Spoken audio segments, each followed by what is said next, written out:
Well, hey there, and welcome back to Advice Session, a series here on Anything Goes where you send in your current dilemmas or anything, and I mean anything you want advice on. And then I give you my unprofessional advice. And today's topic is the unfortunate reality that not everyone's going to like you.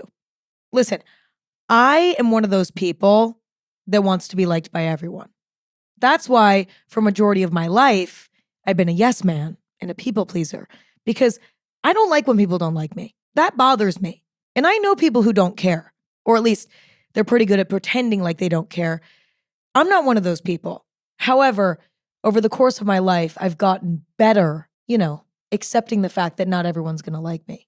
But I know that this is challenging. So without further ado, let's get into it. I briefly interrupt this episode to let you know that this episode of Anything Goes is presented by Walmart. Summer's back, baby, which means a whole new wardrobe. Thankfully, you can find trends that speak to you for less at Walmart. For me, summer is about simplicity and comfort because warm weather is pleasant, but only if you dress properly for it. So I'm trying to wear breathable but cute clothing all summer long. From casual hangs to vacation, Walmart's the place to find all your summer pieces. Think chic eyelet styles, breezy dresses, it girl shoes, vibrant colors, and more. Shop the hottest summer trends and new drops at walmart.com/trends. That's walmart.com/trends. Now back to the episode. All right, somebody said, every time I think I made a girl best friend connection, I end up getting ghosted. My female friendships never stick. I don't know what to do. What I'm about to say might come off as harsh, but I promise you, it's not meaning to be harsh. Sometimes when you notice a pattern in your life with other people, like, I keep going on dates and they're terrible, or I keep getting in fights with my family members, or et cetera, et cetera. When you notice a pattern, sometimes it can be effective to ask yourself if you're the problem. Now listen, asking yourself if you're the problem is not necessarily self-deprecating.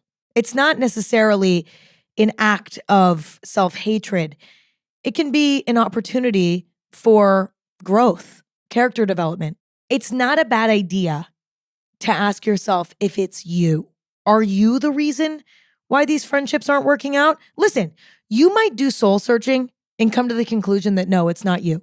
And that it's perhaps something else, which we'll discuss in a second, what that else could be. But it's not a bad idea to sit yourself down and go through all of the friendships and try to figure out what went wrong. Is it possible that maybe your sense of humor is a bit harsh? Maybe you make jokes that, without you even realizing it, are actually kind of hurtful. Perhaps upon reflection, you're actually kind of a clingy friend. You text your friends a lot, multiple times a day. Your friends don't text you that often, so you're definitely the dominant texter in the relationship. Maybe you're a little bit clingy or a little bit, I don't even want to use the word overbearing, but a little bit too involved for the average comfortability of a friend.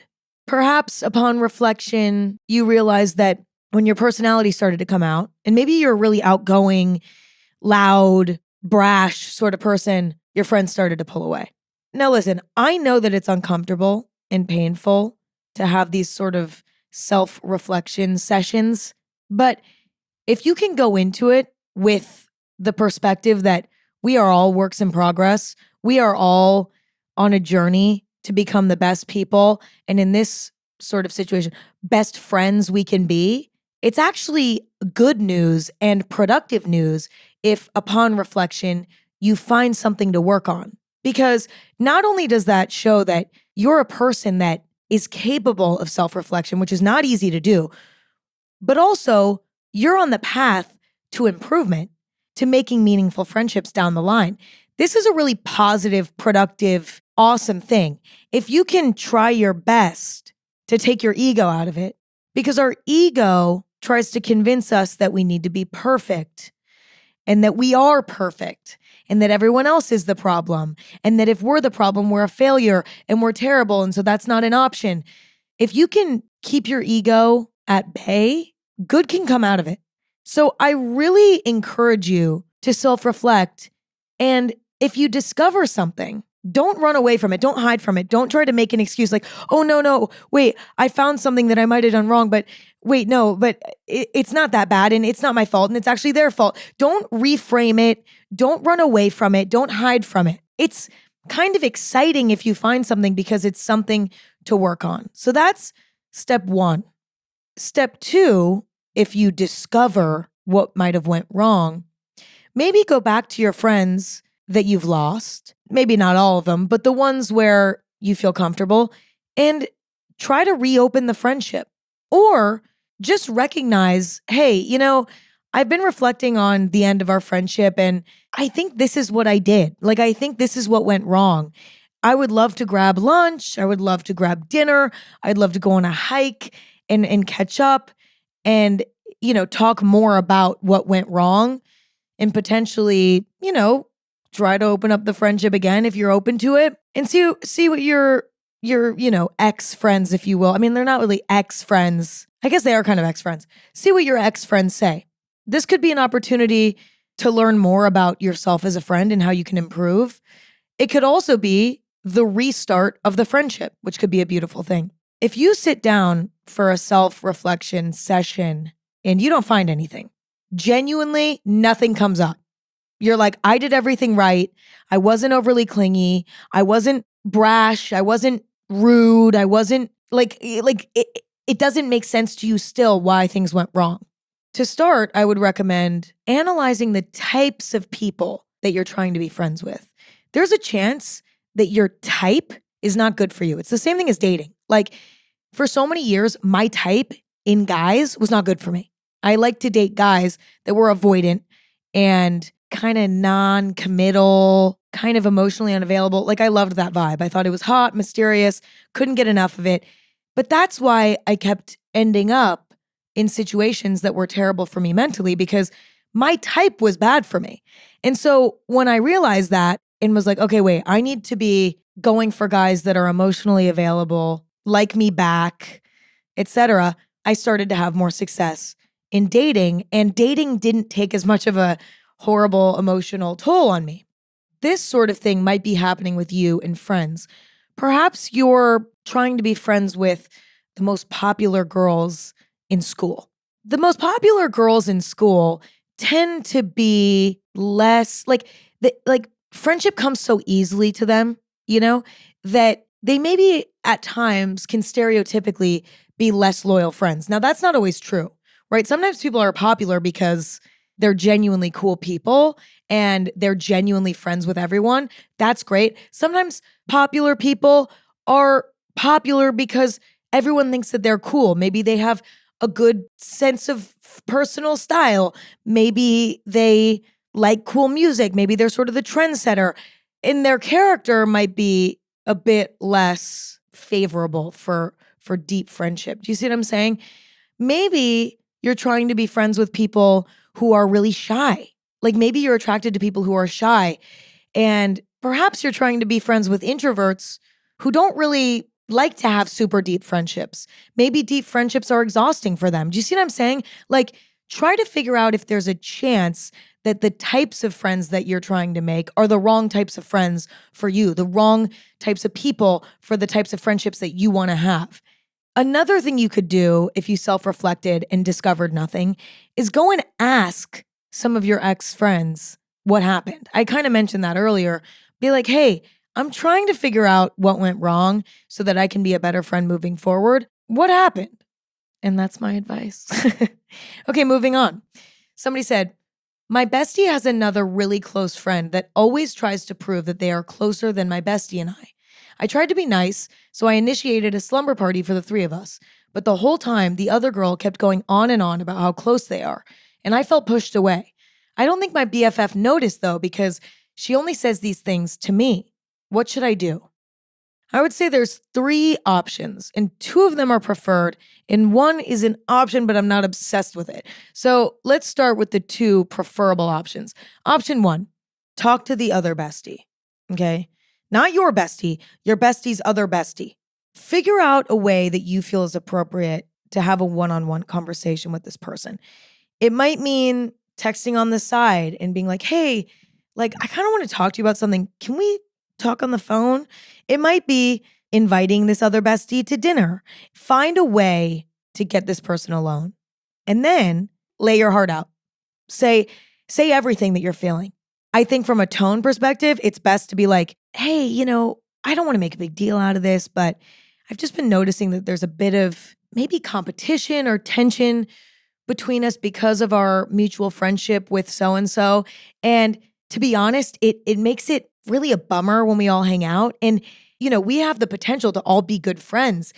I really want to know if there's anything I can do to make this a comfortable, fun friendship. And you can also go into saying like, listen, I respect your friendship with our bestie. I am not jealous of that friendship. I want that friendship to thrive on its own. That friendship does not detract from mine. But on the other hand, I would hope that you feel the same about my friendship with our bestie.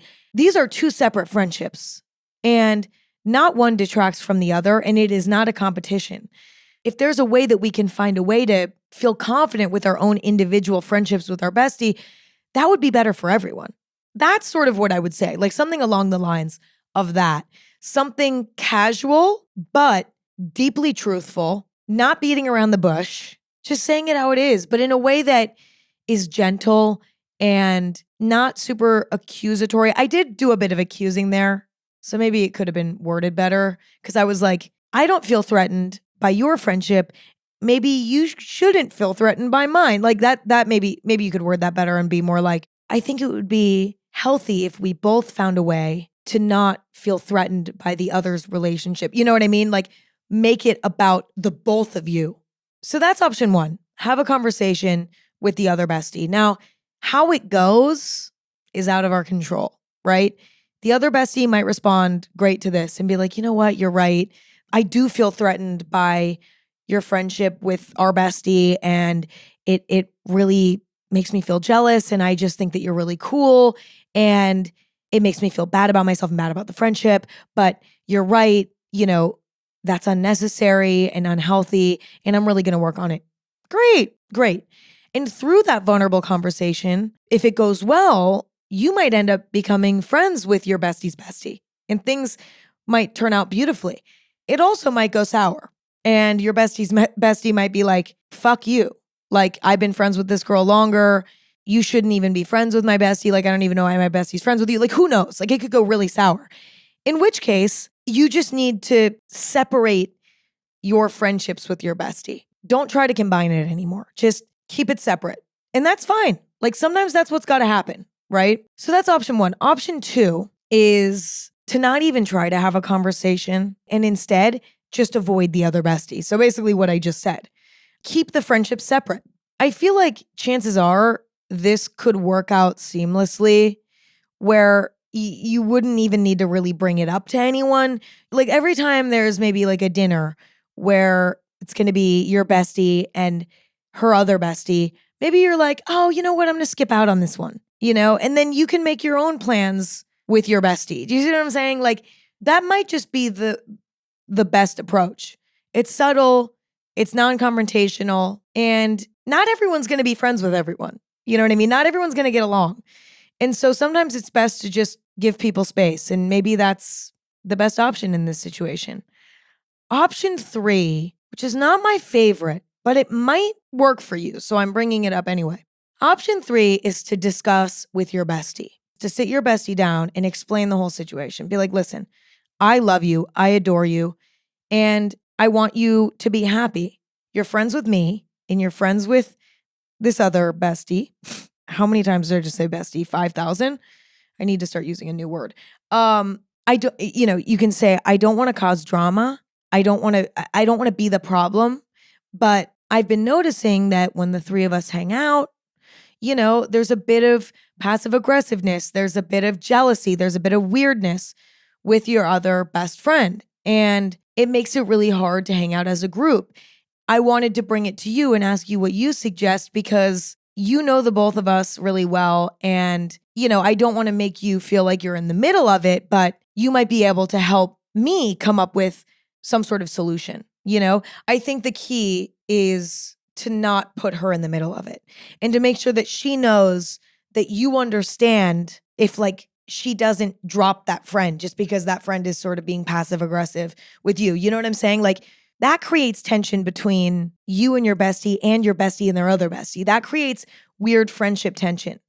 I just always try to handle issues directly when I can. And technically, this is an issue between you and your bestie's other friend. So it's best to handle it directly if possible, or to take matters into your own hands and sort of figure out, okay, how can I distance myself from that other friend? And the last thing you want to do is cause stress or grief for your friend when they're not necessarily doing anything. They're not doing anything wrong, And arguably, right, it's like we want to be friends with people who have good taste in people. And you don't want to cause drama. You want to problem solve. You're trying to avoid drama. You're trying to create less drama. And I feel like there's a risk of causing drama if you bring your friend into the middle of it. And I think your friend would really appreciate if you went out of your way to keep them out of the drama. I briefly interrupt this episode to let you know that this episode is brought to you by State Farm. Insurance may all seem the same on the surface, but having insurance isn't the same thing as having State Farm. It's like getting a limp piece of lettuce on a bun when you ordered a vegan burger. You wouldn't settle for a soggy sandwich, so don't settle for just any insurance. When it comes to getting the help you need, State Farm is the real deal. Like a good neighbor, State Farm is there. Now back to the episode. Okay, next, somebody said, I've tried to be civil with a girl who's a mutual friend, but it's never worked out and she seems like she just hates me. Do I just accept that? This is tough. What do I do when someone just seems to not like me for no reason, but they're in my space, they're adjacent to me? This is a different question than the last one. It's similar, but it's different because it's about seemingly irrational hatred towards you, right? Which is different than the last question, which was like, hey, my, bestie has another bestie and there's a bit of jealousy going on, a bit of passive aggressiveness, a bit of competitiveness. Like there's at least a reason for that tension, right? So I think there's a few options. Once again, option one is to sit this person down. Now, again, this is not fun. It is an act of bravery, but I do think it can be worth the effort. Again, it comes down to finding the right time, finding the right place, and laying your heart out to them and saying, listen, not everyone's going to like everyone in this life, but we're mutual friends. Like I'd love to be able to hang out and it be cool. And I just want to know if it's something I did or if it's just me as a person. Like, help me just understand what's going on so that, number one, I can improve as a person. But number two, I can better understand how to interact with you. And I think if you lay your heart out like that, you can feel confident that you did the best that you could. That's something to be really proud of. But what do you do depending on how they respond? Well, if they respond warmingly and lovingly and say, you know what, like, I don't know, I guess I never really got the chance to get to know you. And now that we're chatting, like, you actually seem pretty cool. And, I'm sorry about all that. That's best case scenario. And that's actually not unlikely. A lot of times we think we don't like somebody because maybe we had one bad interaction, or maybe because we heard one bad rumor, or maybe because, we just got a weird vibe and we can't really explain it, but we just got a weird vibe. And sometimes those premonitions are correct and sometimes they're not. I would say it's a 50-50 chance. So there's a chance that you might have this conversation with this person, then they'll be like, wait, you're actually cool. And I'm sorry. And that's the best case scenario. Now, the worst case scenario is that they're like, I don't like your vibe. I mean, it'd be kind of shocking if they said that to your face, but I mean, it's better that they say that to your face than try to like sugarcoat it or say like, I don't know, nothing's wrong. Like, what's your problem? Like that vibe sucks. And that might happen as well. But that sucks because it's completely useless. You just laid your heart out. They're leaving their walls up and just saying like, no, nothing's wrong. Like, what's wrong with you? It's like, ew, that's so annoying. I would hope that this person would at least communicate back with you and be honest with you. If they're not, then there's kind of nothing you can do. Like if they don't give you any information at all, if they just play it cool and keep their walls up, I mean, yeah, there's nothing you can do. There's no action item. Well, except for learning to accept that not everyone's going to like you. That's the action item at that point. But if they say something like, well, the first time I met you, like you were really cold, or like you made a joke that kind of offended me, or like you blah blah blah. If they're able to give you something, that's an incredible nugget of knowledge about how you can improve as a person. And that's really useful once again. And then you have an action item and you can promise them and say, I'm going to work on this and I appreciate you letting me know. And I wish you would have let me know sooner because I want to be a good person. And you can extend an olive branch and say, I'm sorry for what went wrong. And I really want to try to be cool, you know? So that's sort of option number one. Option number two is to just leave it alone and accept it. Here's the thing. It is inevitable that in life, sometimes people are not going to like you for no apparent reason and vice versa. You're not going to like other people. I wish that I was some sort of saint who loved everyone, who hasn't wronged me. That's not true. There are times when I meet people and I just don't like them. And I kind of feel bad saying that, but I also don't because it's out of my control. Do I treat them with disrespect? Absolutely not.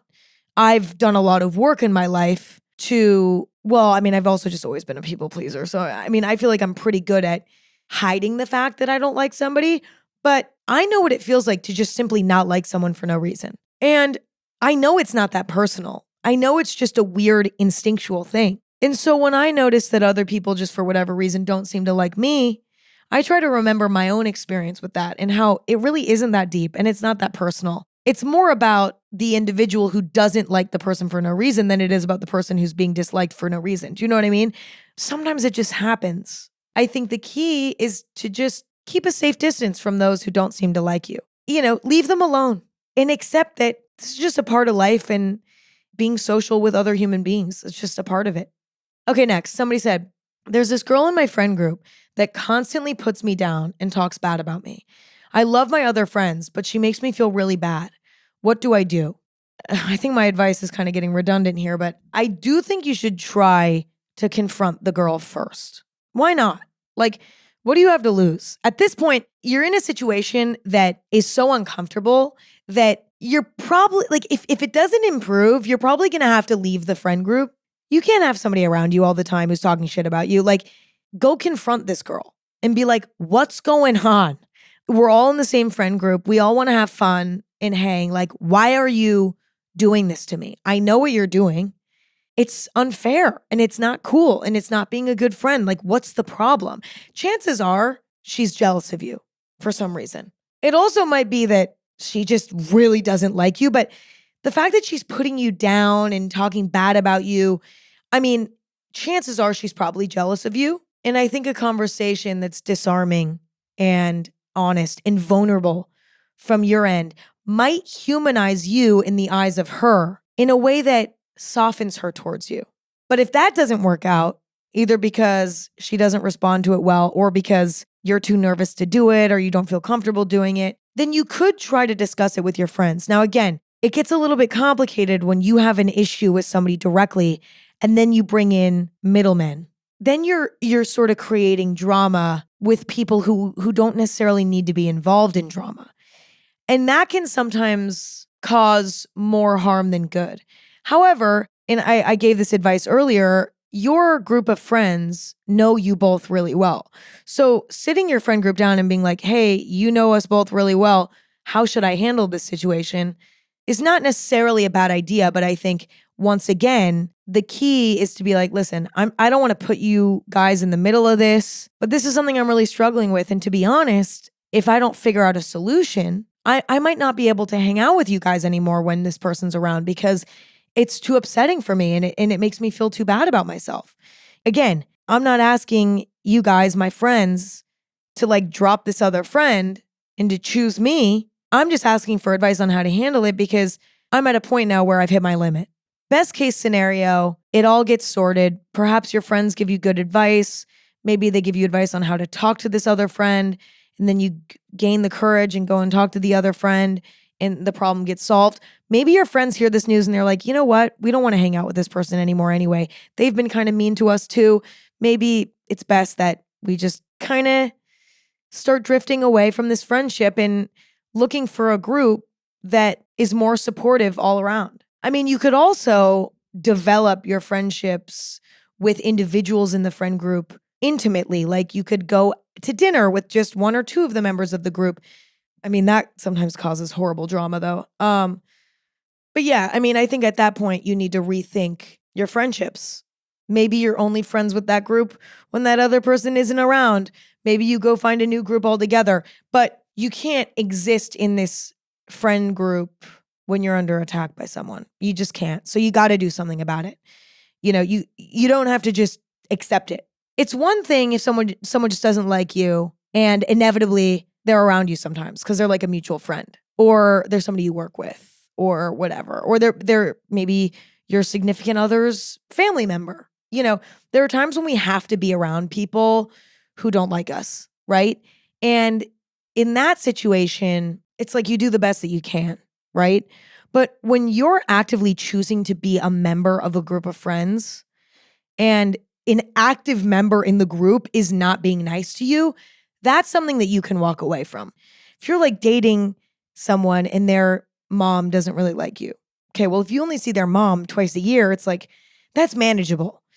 And, the same advice applies. You can have a conversation with them. You can try to solve the problem. But if it doesn't get fixed, you're not seeing them all the time. It's unfortunate that they don't like you, but you're not seeing them all the time.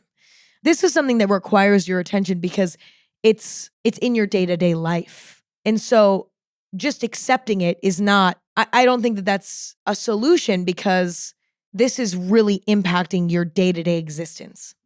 Okay, next, somebody said, my sports friends always meet up without me and I feel so left out. What do I do?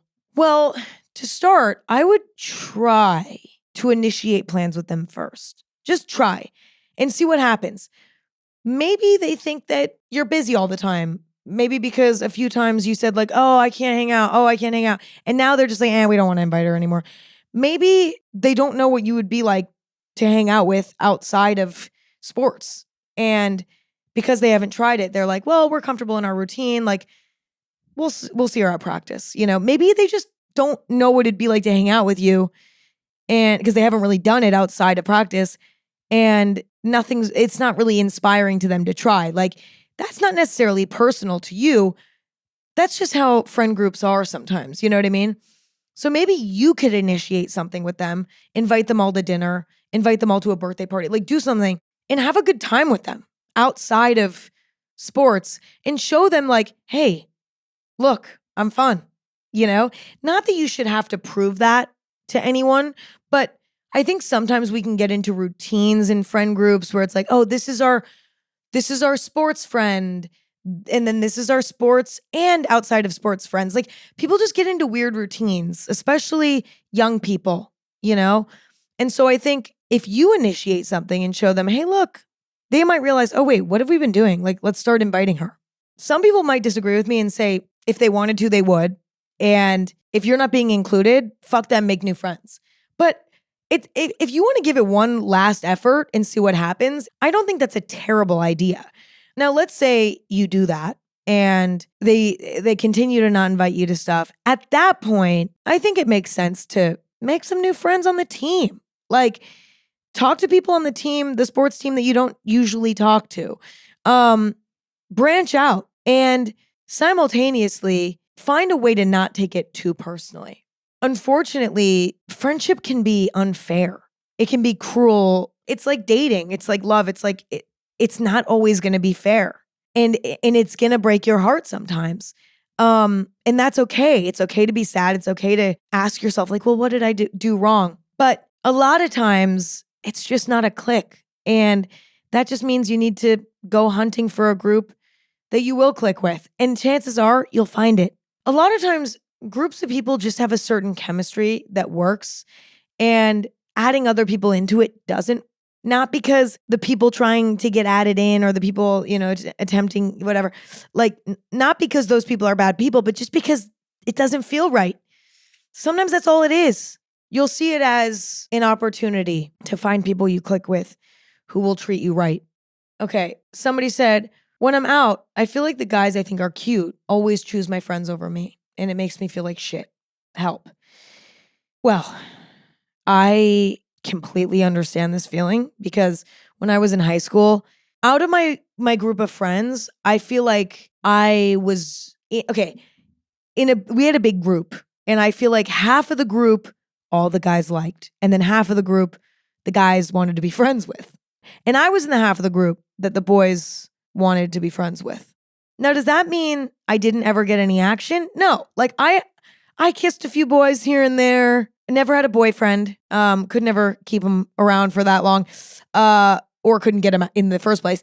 I would win every once in a while, but it was always after all of my other friends rejected them. Do you know what I mean? Like I was not the first choice. I think step one is learning to accept that dating is complicated and at times unfair. Like I said about friendship earlier, like the story is rarely going to end how you want it to. Rejection is inevitable. And the reward for dealing with the unfairness is the potential for a really deep and meaningful relationship because that is out there, whether it's romantic or platonic. Deep, meaningful relationships are out there, but unfortunately, you have to deal with an unfair circumstance in order to find it. It's not going to be all sunshine and rainbows along the way. You're going to get rejected by friends. You're going to get rejected by people you think are hot. You're going to get rejected left and right. You're going to reject people and not think twice about it, and they're going to think a trillion times about it. Like, that's just how this works. Life in general is unfair, but relationships in general, the building of relationships, the social landscape is not always fair. I think it's really helpful to try to come to terms with that. But in tandem with that, it's important to remember that everyone is on their own journey with it, okay? Your friends may seem to have more options, but that doesn't mean that you don't have a great option out there for you. Your process of finding it just might be a little different, and that's fine. Everyone, if they want to, is going to end up with someone. There are a lot of people on this planet, and if you want to find someone to be with, there's someone out there for you. It's important to remember that everyone's journey is going to look a little different, and not one journey is better than the other. You might think your friends have it made, but the type of guys that are coming up to them might be just basing their interest on looks and lust and nothing deep. And that might lead to heartbreak for your friends. Okay. And they might envy you, somebody who maybe doesn't get as much attention at first, like just off the bat at a bar, but after a conversation has a really meaningful experience with somebody. Do you see what I'm saying? The grass is always greener. No journey is the right journey. So we all just have to stay in our own lane and focus on our own journey to finding deep, meaningful, romantic relationships, okay? And, I have a suggestion for this specific sort of dilemma. When you're at a party with your friends and all of a sudden some guys come up and start flirting with a few of your friends and you're not really getting a lot of attention, you know what you do? You politely excuse yourself. Hey, wait, I'll see you guys in a minute. Go chat with some other guys. Go make the first move. Listen, I'm terrible at making the first move, so I'm like being a hypocrite right now. I literally never make the first move. I'm always just waiting around. Who's going to talk to me? I have made the first move like once and like been the first one to sort of like put out a hand and be like, hey, like once. Out of all the guys I've dated, they've all come to me first because I just can't. I hate it, but I'm okay with waiting for, people to come to me first. And listen, sometimes it takes a long time. But if you're feeling really frustrated by this and you want to take action in some way or figure something out, go on your own journey at these parties, at these bars, at these whatever. When you're out with your friends, go on your own journey. Find your own guy to talk to. And it doesn't need to be somebody you think is hot. That's not always going to be available. It might just be somebody who seems like a cool hang. Don't just sit around and be like, why are they choosing my friends instead of me? No, get your ass up and find someone to talk to.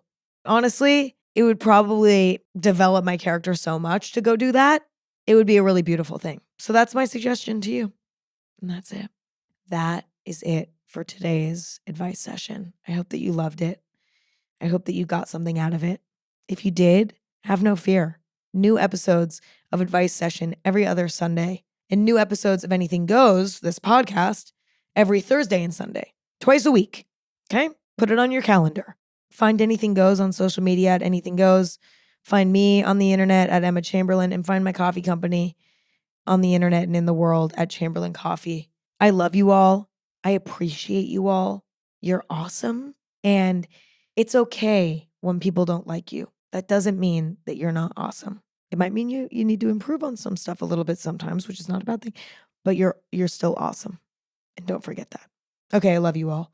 Talk to you in a few days, and until then, stay safe and have a little bit of fun for me out there. Talk to you later.